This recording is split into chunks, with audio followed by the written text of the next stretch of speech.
Study IQ IAS, अब तैयारी हुई अफोर्डेबल। आई एम श्योर आप सब लोगों ने कभी ना कभी डिजिटल पेमेंट यूपीआई के माध्यम से, यूनिफाइड पेमेंट इंटरफेस यूपीआई के माध्यम से जरूर करी होगी। क्या आप जानते हैं NPCI, national payment corporation of India, जिसने यूपीआई का पूरा ये इंफ्रास्ट्रक्चर, इस डिजिटल पाइपलाइन को सेटअप किया है, जिसके बेसिस पर हम ऑनलाइन डिजिटल ट्रांजैक्शंस कर पाते हैं, डिजिटल पेमेंट कर पाते हैं। एनपीसीआई चाहता है कि ट्रांजैक्शन लिमिट बने थर्ड पार्टी एप्लीकेशंस के माध्यम से जो आप पेमेंट करते हैं, जैसे कि गूगल पे, जैसे कि फोन पे, जैसे कि पेटीएम, ऐसी अलग अलग एप्लीकेशंस के थ्रू आप जो भी डिजिटल पेमेंट करते हैं, इन कंपनीज के ऊपर एक लिमिट 30% की लिमिट सेट कर दी जाए। एक बहुत बड़ा रीजन इस डिसीजन के पीछे यह भी है कि दो बड़ी कंपनीज जो कि थर्ड पार्टी एप्लीकेशन है, जो पेमेंट में हेल्प करती हैं, जैसे कि गूगल पे तो आप सब करते ही होंगे ऑफ कोर्स, जैसे कि गूगल के अलावा फोन पे, ये दो ऐसी कंपनीज हैं। इसके अलावा पेटीएम, गूगल पे, फोन पे, इनके थ्रू आप जो ट्रांजैक्शंस अभी फिलहाल करते हैं, गवर्नमेंट चाहती है कि इस पर एक लिमिट इंपोज कर दी जाए कि एक लिमिट से ज्यादा ट्रांजैक्शंस ना हो इन थर्ड पार्टी एप्स के थ्रू। सेशन में मैं आपको बताऊंगा, मेरा नाम बाय द वे वसु कटारा है, कि कैसे यूनिफाइड पेमेंट इंटरफेस नेटवर्क काम करता है। यूपीआई एक नेटवर्क है जो कि आपके बैंक को कनेक्ट करता है एक और कंसर्न पर्सन जो कि रिसीवर है उनके बैंक के साथ। जब पेयर के यूपीआई वॉलेट से, यूपीआई आईडी के थ्रू पेमेंट मूव होती है रिसीवर के अकाउंट में, सो जो सेंडर है उनके बैंक अकाउंट से पेमेंट रिसीवर के बैंक अकाउंट तक मूव होती है, और यह सब डिजिटली हो पाता है लाइटनिंग फास्ट स्पीड के साथ। इसी वजह से इंडिया के अंदर डिजिटल पेमेंट इकोसिस्टम और इंफ्रास्ट्रक्चर आज इतना ग्रैंड स्केल पर पहुंच पाया है। इस सेशन में आपको जानने मिलेगा कि क्या रैशनल है एनपीसीआई का, क्यों चाहता है वो कि इंडिया के अंदर लिमिट करा जाए डिजिटल पेमेंट्स को, इनफैक्ट ट्रांजैक्शंस के ऊपर क्यों लिमिट करने की कोशिश की जा रही है। एनपीसीआई ये नहीं चाहता कि पेमेंट्स कम हो। एनपीसीआई चाहता है कि कुछ कंपनीज अपनी मार्केट में डोमिनेंट पोजीशन ना बना लें, इनके पास लिमिट हो, मार्केट कैपिटल जो इनके पास कैपिटलाइजेशन है, एम कैप है, मार्केट कैप है, उसकी एक लिमिट हो। एक लिमिट से ज्यादा अगर ये पावर एक्वायर कर लेंगे, डोमिनेंट पोजीशन इनकी बन जाएगी, तो उससे मार्केट में ऐसे बड़े बड़े प्लेयर्स का कॉन्सेंट्रेशन हो जाएगा, थर्ड पार्टी एप्स का कॉन्सेंट्रेशन हो जाएगा। इसलिए तो चाह रही है NPCI that no more unlimited transaction should be allowed using UPI. India के अंदर यूजर्स जो है कुछ समय बाद अनलिमिटेड ट्रांजैक्शंस नहीं कर पाएंगे गूगल पे, फोन पे, पेटीएम जैसे अलग अलग टूल्स के माध्यम से। अब एक और बात समझिए, एनपीसीआई ने अभी फिलहाल प्रपोजल भेजा है आरबीआई को, रिजर्व बैंक ऑफ इंडिया को। ऐसा एनपीसीआई 2020 में पहले 2 साल पहले एक रिकमेंडेशन या सजेशन के फॉर्म में बोल चुका है आरबीआई को कि there should be control over the transaction limit. एक डेडलाइन दिसंबर 31 की यह प्रपोज की गई है कि इसके बाद हम लिमिट लगाएं ट्रांजैक्शंस के ऊपर।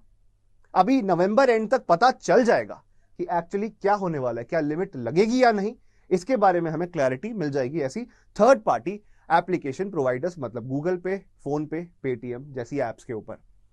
तो जो लिमिट के बारे में डिसीजन है ये बहुत जल्दी लिया जाएगा। उसके अलावा तो कोई भी कंपनी कॉन्सेंट्रेशन ऑफ पावर ना बना पाए, इसलिए एक मैक्सिमम 30% वॉल्यूम लिमिट या मार्केट कैप की लिमिट डिसाइड कर दी जाएगी कि कोई भी कंपनी उससे ज्यादा ट्रांजैक्शन नहीं करवा पाएगी, उससे ज्यादा ट्रांजैक्शन नहीं एक्सीड करवा पाएगी, जिससे एक कंपनी पूरे इस नेटवर्क को कंट्रोल ना करे। ऐसा प्रपोजल एनपीसीआई ने आरबीआई को दिया है। RBI is yet to approve it. RBI इसको अप्रूव करेगा अभी कुछ टाइम में, अभी आरबीआई का फाइनल डिसीजन नहीं आया है। नॉट जस्ट दैट, आपको यह भी देखने मिलेगा कि इसको एक बार इंप्लीमेंट करने से हम एक लेवल प्लेइंग फील्ड क्रिएट कर पाएंगे इस पूरे डिजिटल पेमेंट सेक्टर के अंदर। कुछ इंडस्ट्री एक्सपर्ट्स और स्टेक होल्डर्स की यह भी राय है कि एनपीसीआई डेडलाइन को बढ़ा दे। जो ये लिमिट करने की कोशिश कर रही है ना NPCI, national payment corporation of India, इस डेडलाइन को बढ़ा दे और थोड़ा और टाइम मिले। एंड दैट इज वाई वो मोहलत चाह रहे हैं, थोड़ी सी मोहलत, थोड़ी समय की मोहलत, they want the last date to be extended, that is also good, क्योंकि उनकी बात भी सुननी जरूरी है। बिकॉज इंडस्ट्री लीडर्स नई नई टेक्नोलॉजी लेकर आ रहे हैं और चेंज और ट्रांसफॉर्म करना चाहते हैं इंडिया के अंदर डिजिटल पेमेंट्स इकोसिस्टम को, यूपीआई टेक्नोलॉजी को और इंप्रूव करके और बेटर बना के ग्लोबल बनाना चाहते हैं।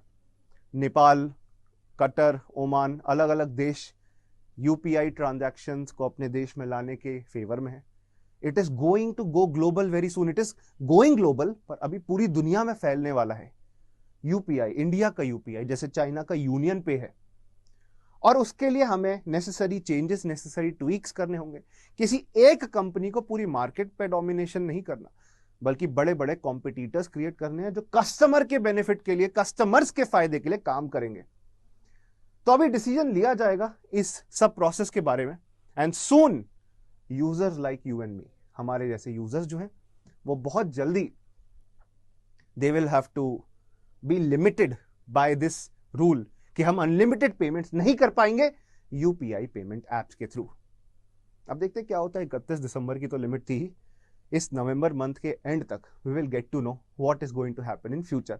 2020 में भी, मैंने फिर से रिपीट कर रहा हूं, फिर से बता रहा हूं, 2020 में पहले एक बार एनपीसीआई ने डायरेक्टिव दिया था कि कैप करो the share of transactions that A third party application owner, कोई ऐसा एप्लीकेशन जैसे भारत पे, जैसे यूपीआई के लिए फोन पे, गूगल पे, ये कितनी मार्केट के अंदर ट्रांजैक्शंस कर सकते हैं, पर वो भी अब एक्सटेंड कर दिया गया। देखते हैं कब तक एक्सटेंड होगा। Finally what is going to happen, my final view point and conclusion to this topic, मेरा आखिरी जो मैं रिकमेंडेशन दे रहा हूं, जो मेरा विचार है, वो ये है कि यूपीआई ट्रांजैक्शंस को हमें मैक्सिमाइज करना है। इंडिया के अंदर कैश इनफ्लो पहले से कम हुआ है, कैश में हम कम डील कर रहे हैं, और आप तो जानते ही हैं 2000 के नोट्स तो पिछले 3-4 ईयर्स में प्रिंट ही नहीं हुए हैं। मार्केट में एक तरीके से ऐसी अफवाह भी उड़ रही है कि डीमोनेटाइजेशन 2.0, फिर से डीमोनेटाइजेशन आ रहा है क्या। तो ज्यादा से ज्यादा हमको वैसे ही डिजिटल पेमेंट्स का आदी बनना है, इस मॉडल को अडॉप्ट करना है अपनी डे टू डे लाइफ में।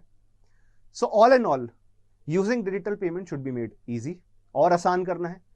कोई भी व्यक्ति किसी भी भाषा के अंदर एप्लीकेशंस को चला सके, उनकी नेटिव लैंग्वेज, रीजनल लैंग्वेज में। इसको और सेफ बनाना है, सेफ्टी से ट्रस्ट बिल्ड होगा, ट्रस्ट बिल्ड करने से और यूजर आएंगे, और यूजर आने से ये इकोसिस्टम और बड़ा होगा और देश का हर सिटीजन इसका फायदा ले पाएगा। So thank you for watching this session. I hope आपको क्लैरिटी मिली हो कि क्या चाहता है एनपीसीआई और क्या मांग उठ रही है एनपीसीआई के द्वारा आरबीआई के सामने। आप मुझसे कनेक्ट हो सकते हैं वसु कटारा स्टडी IQ नाम के टेलीग्राम ग्रुप पर।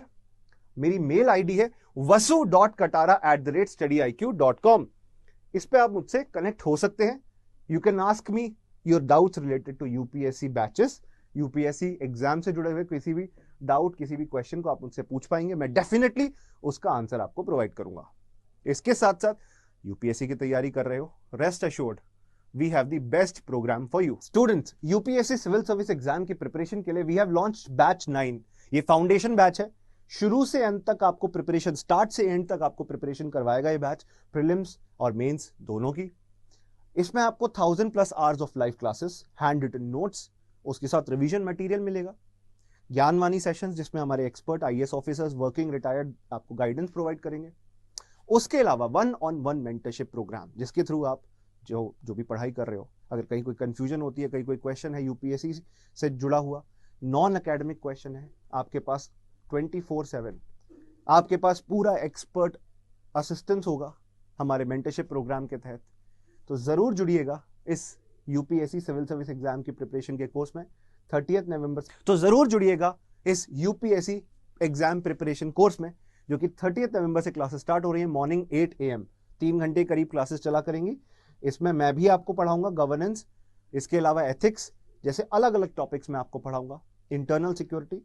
So you can join, expert faculties will be teaching and complete prelims test series, mains test series, mentorship के माध्यम से groom किया जाएगा आपको future civil servant बनने के लिए। So thank you for watching this session. Good luck to all of you. जय हिंद, जय भारत। Study IQ IAS, अब तैयारी हुई अफोर्डेबल।